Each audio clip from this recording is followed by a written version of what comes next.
welcome to our classroom. This is what I see when I look at the class. When I'm standing where you all are now, this is what I see. So each one of your children or students sit at the desks behind us. What's a little different from last year is last year you were all able to have table pods with more than one student sitting around in a small community. And this year, because of social distancing, each desk is seated 6 feet apart. So one of the expectations that we have in the classroom is that we wear our mask. Students must wear their mask anytime they're walking about the room, and they may have mask breaks at their desk. As long as they're sitting at their desk, they can have a mask break for snack.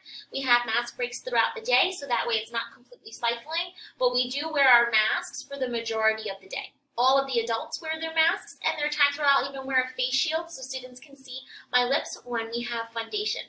So we're still able to see our facial expressions and work together and still wear our mask and be safe and healthy. In our classroom, we also have a sink in the back so kids can wash their hands. We have little posters which show how to wash your hands. There's a song back there. We also have a word wall on the back in the closet. And so that word wall comes from our 25 and 50s list. We will be adding more words on there over time. And every child has a desk which they can sit at or stand at, and there's a carpet square right on the side where they can sit or stand.